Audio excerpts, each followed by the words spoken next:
Joining me now is my podcast host and my friend, Becca Kufrin. Becca, so glad to have you on the show. You know we have a lot to get into. Episode 2, Matt James's season. But first, let me ask you, how are you doing? I'm so good. It's so good to see you again. It's always a pleasure to do this with you. And of course, as you said, you're my girl, so could never say no to you. Oh, thank you so much. Listen, we love having you on the show. And it's like I have to get into a different mode because, you know, in podcasts, we're like all relaxed. You know, we can say a lot more. We've got like an hour and a half. Here, it's like we got to get right to it.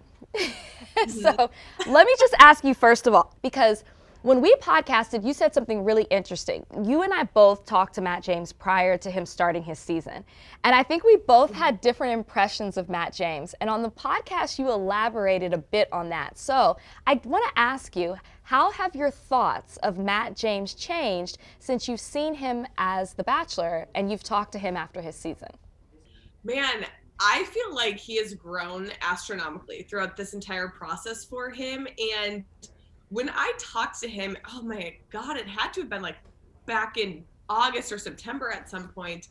I could tell he was nervous. I could tell he was really trying to get as much information as he could and get any advice that he could.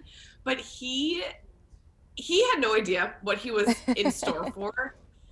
And, you know, he was a little bit more quiet and reserved and wouldn't elaborate when I would ask him questions. So I told him, you know, like, you're going to be in front of 30 plus girls, in front of this huge crew, in front of all of America trying to articulate your feelings. So you have to be very vocal and forward about what you want in this process. And so I asked him, there was one question that came to mind. I was like, well, you know, what are you looking for in a partner? And his response at that point was, oh, somebody I can kick it with. And I was like, we're going to need more than somebody you can kick it with. Exactly. Because me as a viewer, what does that mean? What does that look like? And I think he took that to heart, and obviously he had a great team behind him to make this entire season really memorable. But I think now he's able to elaborate and actually explain his side of things, but then pull that out of others as well. So I think he's just grown individually as a person. So I know we've only seen 2 episodes now, but I can't wait to see the rest of the season and how just much he's grown in this process. Well, let's talk about some of the women that he went on dates with this week and that he pulled a little bit out of.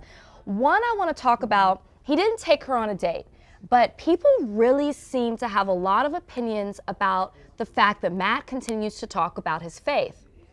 We saw him have a conversation with Lauren, who's the attorney, and they really bonded on that. How do you feel about that? How do you feel about the fact that Matt James is very open with his beliefs and that maybe that might be an issue for some of the audience and for some of the women on the season?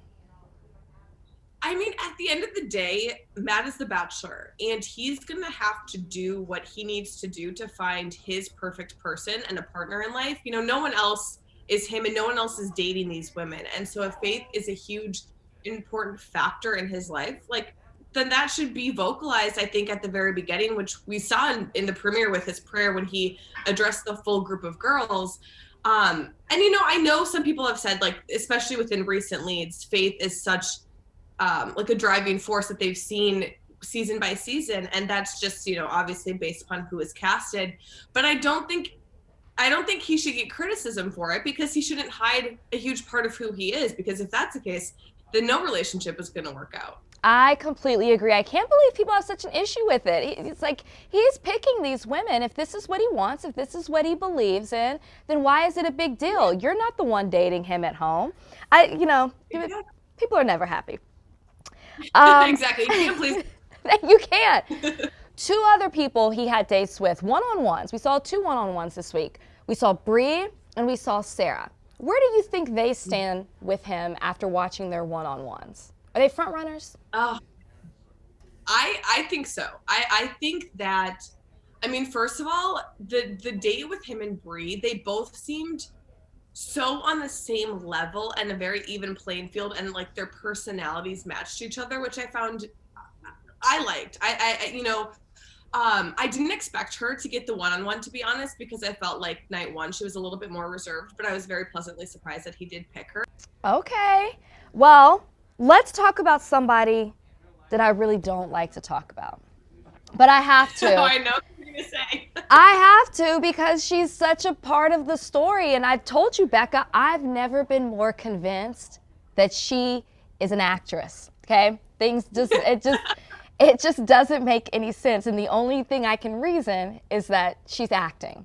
So I want to know your thoughts on Victoria, and specifically what we saw between Victoria and Marilyn, because that was sad. Oh, it was so sad. It was so sad. And I think for me, it's one thing if you're going to come on the show and have this big personality and, you know, maybe try to be the villain or make a name for yourself. It's another when you go on and you're just rude and malicious to other people. You know, like we saw it with, you know, Corinne on Nick's season when you were living with her. Like, she was still funny and witty and had some sort of banter, and I'm not getting that same vibe with Victoria. And I felt like just watching the interaction between her and Marilyn, I felt like a protective mom or a big sister for Marilyn, where I'm like, you guys aren't on the same playing field. Like, this is ridiculous, and stop attacking her when you know, like, she is more reserved and quiet, and probably this is a very uncomfortable thing in itself to be doing. And so I just wanted to go sit on that couch with Marilyn and hug her and be like, Victoria, just shh, please, just stop. Exactly. I need to ask this too, and I never want to be this person to critique, you know, anything that's petty and you know, down to somebody's clothes. But what was up with the black bra throughout the entire episode? I was just telling my good friend Ken here what was going on with this. And let me tell you something. This is what she gets for being so mean to the other women in the house. A good friend would have said, "Hey girl, your bra strap's showing." But she has no friends in the house. No one to look out for her. See? Let this be a lesson. Like, let's get these little pasties on and take the bra off so the black's not showing through the white there. She has no friends in the house, which is what I don't understand about her behavior. You know, it's one thing to be there for Matt and to be focused on him, but part of the beauty of all of this is also the friendships that you make along the way. Wouldn't you agree? Oh, 1,000%. And I feel like that's one of the biggest takeaways for me personally, is I had so many good friendships, not only with the contestants, but with the crew and the producers as well. And I feel like she's kind of self-sabotaging that because of the way she comes off to everyone that we're seeing. Exactly. So we're 2 episodes in, who are your front runners? Ooh, I mean, I have a soft spot for Abigail, clearly because he was into her night one, gave her the first impression rose, gave her that first kiss. She just is so sweet. I mean, we talked with her on the podcast, and she just has such a kind, pure soul. I think her name is Kayla, the one from North Carolina who did the truck bed. Oh, yeah. She did the truck bed, and they had the sweet tea together. I thought that bonded them in a cute way. And then, of course, I think Bree, too, after seeing her together with him on the one-on-one. Like I said, I kind of wrote her off that one because she was a little bit more reserved. But now I'm like, she could be somebody that goes far. I know. But I gotta say, I like Katie too. I don't know, the vibrator girl. There's something about her. She's funny. She still gets along with the girls. I find her charming. She is charming. She is funny. Victoria, take notes. Like that's how you do it on the show. Yes. I do want to ask you, because I absolutely loved this group date. The second half of it, not the dressing up in wedding dresses and taking a picture. The Hunger Games. I love a good competition game. They got down and dirty. What did you think about that date? And do you think you would have won?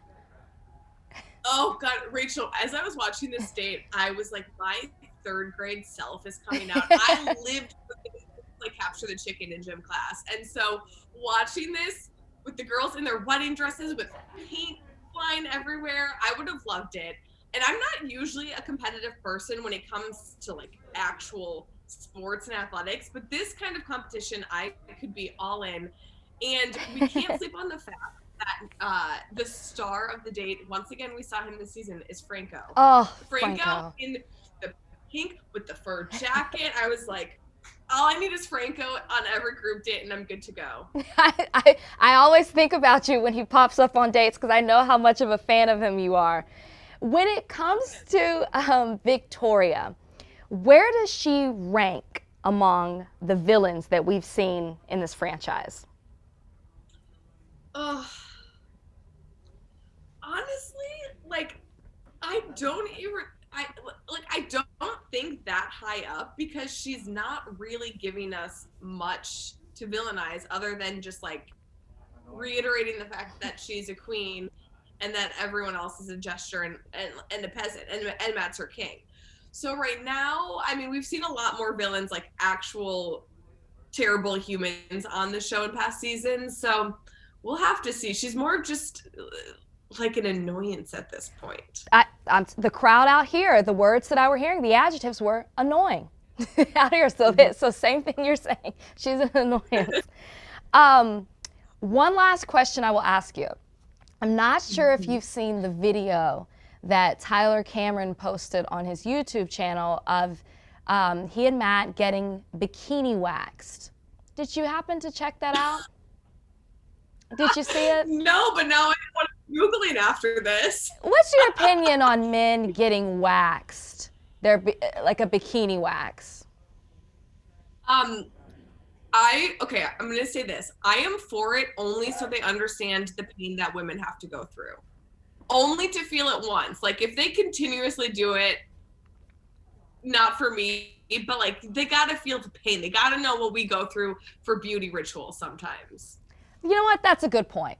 I was going to say there's no reason other than money, but that you just brought up a really good point. Or if it's a dare, I understand that. But yeah, if you're just doing it, I mean, for me personally, like I like a man with like some hair and, you know, like a manly man, if you will. Yeah, do it one and done. That's all you need to do. So not your preference. Got it. No. Becca, thank you so much for stopping by today, giving us all your thoughts on The Bachelor this season. Of course, we'll love to have you again, so come back. Don't be a stranger to the show. Thank you. Good to see you guys. Thanks for having me. Good to see you too. Bye, girl. See you later today in the podcast. Bye. Bye. Take care. Thank you for watching. If you want more extra, hit the subscribe button and the bell so you'll never miss a video.